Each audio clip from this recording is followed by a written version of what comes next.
Heterodox ഇക്കണോമിക്സിൽ income distribution ഒരു ചെറിയ introduction നമ്മൾ 2 വീഡിയോസായിട്ട് കണ്ടു. ഇനി അടുത്തത് നമ്മൾ കാംബ്രിഡ്ജ് തിയറിയും മാർക്സിയൻ തിയറിയും കൂടെ ചേർത്ത് നമ്മൾ പറയുകയാണ് ഇൻകം ഡിസ്ട്രിബ്യൂഷൻ എങ്ങനെയാണെന്ന്.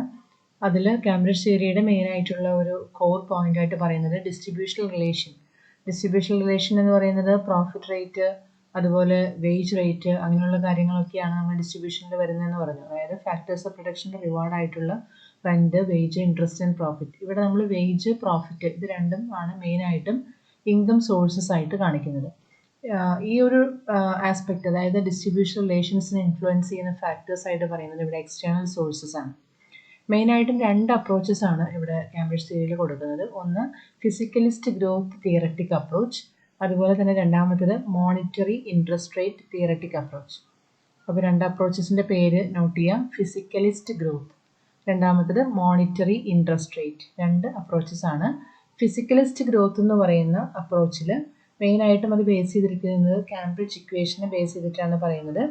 പ്രോഫിറ്റ് റേറ്റ് ഡിറ്റർമിൻ ചെയ്യുന്നത് നാച്ചുറൽ റേറ്റ് ഓഫ് ഗ്രോത്ത് ആണ്, അല്ലെങ്കിൽ investment capital ratio divided by the propensity to save out of profit type revenue. Okay, അപ്പോൾ ഫിസിക്കലിസ്റ്റ് ഗ്രോത്ത് ബേസ് ചെയ്യുന്നത് കാംബ്രിഡ്ജ് ഇക്വേഷനെയാണ്. പ്രോഫിറ്റ് റേറ്റ് ഡിറ്റർമിൻ ചെയ്യുന്നത് natural rate of growth ആണ്. Okay, or investment capital ratio. Profit rate is determined by natural rate of growth.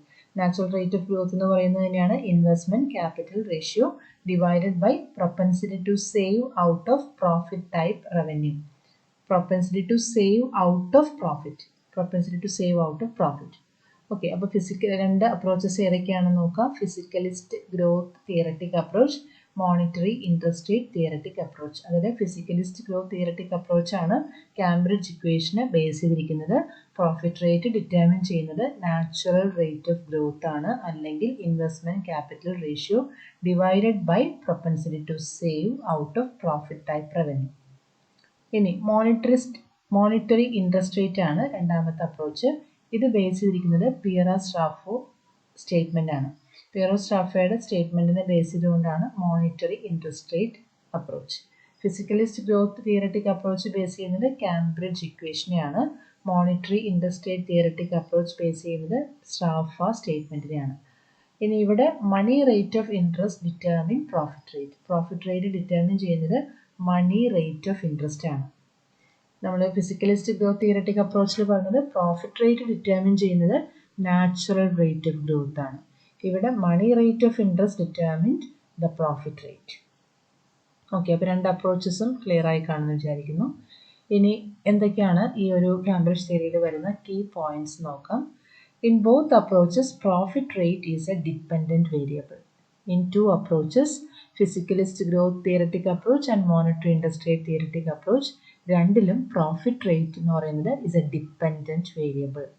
Once the profit rate is determined, it affects wages, making wages a residual factor. Profit rate determine ചെയ്ത് കഴിഞ്ഞാൽ പിന്നീട് നമ്മൾ നോക്കുന്ന factor എന്താണ്? Wage. It affects wage. Growth theoretic approach follow Keynes Widow's Cruse theory. Growth theoretic approach follow ചെയ്യുന്നത് കെയ്ൻസിൻ്റെ widow cruse തിയറിനെ base ചെയ്തുകൊണ്ടാണ് growth theoretic approach. Investment behaviour of capitalist dictate profitability. Investment behaviour of capitalist എന്ന് പറയുന്നത് dictate പ്രോഫിറ്റബിലിറ്റിയുടെ മുകളിൽ, അതായത് investment behaviour, capitalist investment behaviour എന്ന് പറയുന്നത് പ്രോഫിറ്റബിലിറ്റി എന്നുള്ളതിന് അപ്പുറത്തേക്ക് നമുക്ക് പറയാവുന്ന ഒരു കാര്യമാണ് investment behaviour. Output determine income distribution. Then it emphasize the role of aggregate. ഔട്ട്പുട്ടാണ് ഇൻകം ഡിസ്ട്രിബ്യൂഷൻ ഡിറ്റർമിൻ ചെയ്യുന്നത്. ഇത് നമ്മുടെ അഗ്രിഗേറ്റ് അല്ലെങ്കിൽ ഇഫക്റ്റീവ് ഡിമാൻഡിനെ ഡിറ്റർമിൻ ചെയ്യുന്നു. അഗ്രിഗേറ്റ് ഡിമാൻഡും ഇഫക്റ്റീവ് ഡിമാൻഡുകൾ ഡിറ്റർമിൻ ചെയ്യുന്നതിൽ ഇൻകത്തിൻ്റെ റോൾ എന്ന് പറയുന്നത് വളരെ ഇമ്പോർട്ടൻ്റ് ആണ്. ദെൻ കോൺട്രിബ്യൂഷൻ ബൈ ഇക്കോണമിസ്റ്റുകളുടെ കോൺട്രിബ്യൂഷൻസ് എന്തൊക്കെയാണെന്ന് നോക്കാം. First, Kaldor and Pasinetti developed models considering both full employment and unemployment scenarios. They set different saving propensity for wage type and profit type revenue. അപ്പോൾ എക്കോണമിസ്റ്റുകളുടെ കോൺട്രിബ്യൂഷൻസിൽ ഒന്ന് Kaldor and പസിനിറ്റി our develop ചെയ്ത മോഡൽസിൽ മെയിനായിട്ടും full employment അൺഎംപ്ലോയ്മെൻറ്റിനെ കുറിച്ച് study ചെയ്യുന്നു. They set different saving propensities for wage type and profit type revenue. Wage type revenue, profit type revenue, പലതരത്തിലുള്ള saving പ്രൊപ്പൻസിറ്റീസും അവർ set ചെയ്തിട്ടുണ്ട്. അതിനെക്കുറിച്ചും അവിടെ discuss ചെയ്യുന്നുണ്ട്. Key points from Barancini and Maris survey on Cambridge models. Cambridge equation robustness varied in various scenarios with different condition, important relaxation moving from full employment to potentially less than full employment associated with the normal prices and quantities. ആദ്യം പറയുന്നത് പല തരത്തിലുള്ള conditions ആണ്. Full employment എന്ന് പറയുന്ന കണ്ടീഷനിൽ നിന്ന് less than full employment കണ്ടീഷൻസിലേക്ക് പോകുന്നതായിട്ടുള്ള ആ ഒരു പാത്തിനെ കുറിച്ച് പറയുന്നു. അതുപോലെ തന്നെ സ്റ്റഡി സ്റ്റേറ്റ് ഗ്രോത്ത് മോഡൽസിനെ കുറിച്ച് പറയുന്നു. സ്റ്റഡി സ്റ്റേറ്റ് ഗ്രോത്ത് മോഡൽസ് എന്ന് പറയുമ്പോൾ അത് ഫുൾ എംപ്ലോയ്മെൻറ്റ് മോഡലുകളും അതിൽ വരാം. അതുപോലെ തന്നെ ലെസ് ദാൻ ഫുൾ എംപ്ലോയ്മെൻറ്റ് കണ്ടീഷൻസും അവിടെ ഡിസ്കസ് ചെയ്യുന്നു. Differentiated interest rate. Differentiated interest rate എന്ന് പറയുമ്പോൾ അതിൽ രണ്ട് തരത്തിലുള്ള റേറ്റ് ഓഫ് റിട്ടേൺ പറയുന്നുണ്ട്. ഒന്ന് rate of profit for capitalist saving, rate of interest for workers saving. അതാണ് രണ്ട് തരത്തിലുള്ള interest rate, differentiated interest rate. Rate of profit ക്യാപിറ്റലിസ്റ്റിനെയാണ്, ക്യാപിറ്റലിസ്റ്റിൻ്റെ സേവിങ്ങിന് വരുന്ന റേറ്റ് ഓഫ് പ്രോഫിറ്റും അതുപോലെ വർക്കേഴ്സിൻ്റെ സേവിങ്ങിന് മുകളിൽ വരുന്ന റേറ്റ് ഓഫ് ഇൻട്രസ്റ്റും. ഇനി workers saving often take the form of bond issued by firms. വർക്കേഴ്സിൻ്റെ സേവിങ്സ് ഏത് ഫോമിലാണ് നമ്മളിവിടെ പറയുന്നത്? ബോണ്ടിൻ്റെ ഫോമിൽ. ഫേംസ് ഇഷ്യൂ ചെയ്യുന്ന ബോണ്ട് ഫോമിലാണ് വർക്കേഴ്സിൻ്റെ saving. Then credit money system introduce ചെയ്തത് പാർക്കാണ് 2006. Allows workers consumption beyond the wage bill. വർക്കറുടെ consumption beyond the wage bill. Public sector അനാലിസിസും ഒരു ഇമ്പോർട്ടൻ്റ് ആയിട്ടുള്ള പോയിൻ്റാണ് കാംബ്രിഡ്ജ് തിയറിയിൽ. അത് മെയിനായിട്ടും it incorporate government spending and taxation importance കൊടുക്കുന്നു, ഇൻകോർപ്പറേറ്റ് ചെയ്യുന്നു. അതുപോലെ തന്നെ ഇത് അഗ്രിഗേറ്റ് പ്രൊപ്പൻസിറ്റി ടു കൺസ്യൂമിനെയും അതുപോലെ തന്നെ സേവിങ്ങിനെയും അക്യുമുലേഷനെയും എല്ലാം എഫക്റ്റ് ചെയ്യുന്നു. ഇത് ബഡ്ജറ്റ് സർപ്ലസോ ഡെഫിസിറ്റോ ആക്കി മാറ്റുന്നു. അപ്പോൾ പബ്ലിക് സെക്ടറിനെയും ഇമ്പോർട്ടൻസ് കൊടുത്തിട്ടുണ്ട്. പബ്ലിക് സെക്ടറിന് ഇമ്പോർട്ടൻസ് കൊടുക്കുക പറഞ്ഞു കഴിഞ്ഞാൽ നമുക്കറിയാം ഫിസിക്കൽ പോളിസീസ് ഇൻകോർപ്പറേറ്റ് ചെയ്യുന്നു, ഗവൺമെൻറ്റിൻ്റെ ടാക്സേഷൻ അതുപോലെ തന്നെ പബ്ലിക് എക്സ്പെൻഡിച്ചർ, ഇതെല്ലാം തന്നെ ടാക്സേഷനും പബ്ലിക് എക്സ്പെൻഡിച്ചറും എല്ലാം എഫക്റ്റ് ചെയ്യുന്നതാണ് നമ്മുടെ aggregate propensity to consume, save, അതുപോലെ തന്നെ അക്യുമുലേഷൻ, അതുപോലെ ബഡ്ജറ്റ്, ഇതിനെല്ലാം എഫക്റ്റ് ചെയ്യുന്നു.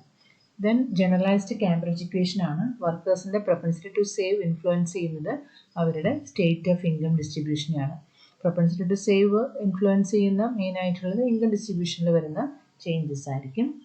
Then it examines endogenous saving propensity of different classes. Endogenous factors, not exogenous, internal factors. Internal factors are affecting the saving habit of the different classes. It proposes a differentiated accumulation structure. It proposes accumulation structure is differentiated. The different kinds of accumulation have to be happened in the economy. Then wealth accumulation approaches. Workers, wage earners accumulate wealth over their life cycle. Workers, wage earners, they accumulate wealth over their life cycle. Capitalist profit owners, they accumulate wealth intergenerationally with a biggest motive. Okay, wealth accumulation approaches. There are two types of wealth accumulation approach. First one is workers, wage earners. Workers or wage earners, they accumulate wealth over their life cycle. Second one, capitalist or profit owners, they accumulate wealth intergenerationally with a biggest motive. Is it for future? Monetary approaches to distribution. First is based on Stafford's idea, money rate of interest determine profit rate. Money rate of interest is determined profit rate. Interest rate as independent variable. Interest rate is an independent variable. It determines the profit rate and close the distribution parameter. Then mechanism determining interest rate, monetary authority intervention and presence of physical instruments. Presence of financial instruments. Monetary authority intervention influence interest rate. Presence of financial instrument affect also the interest rate. Then Delaplace and Berman suggest interest rate that determine the profit rate and commodity on rate of interest measured in money. അപ്പോൾ നമ്മൾ ഇത്രയും നേരം പറഞ്ഞത് Cambridge തിയറിയും അതുപോലെ തന്നെ Cambridge തിയറിയിലുള്ള ideas, Marxian ഐഡിയാസുമായിട്ടുള്ള compare ചെയ്തുകൊണ്ടാണ് നമ്മൾ പറഞ്ഞത്. അപ്പോൾ അത്യാവശ്യം പോയിന്റ്സ് ആയിട്ട് കൊടുത്തിട്ടുണ്ട്. അപ്പോൾ അതുകൊണ്ട് തന്നെ ആദ്യം ആ ഒരു ടെക്സ്റ്റ് PDF ഒന്ന് വായിച്ചു നോക്കാം. അതിനുശേഷം ഈ പോയിന്റുകൾ വെച്ച് ഒരു ലെക്ചർ നോട്ട് പ്രിപ്പയർ ചെയ്യുക. അത് വെച്ചാണ് ഇതിൻ്റെ ആൻസർ പരീക്ഷയ്ക്ക് വേണ്ടി പ്രിപ്പയർ ചെയ്യേണ്ടത്. Okay, thank you.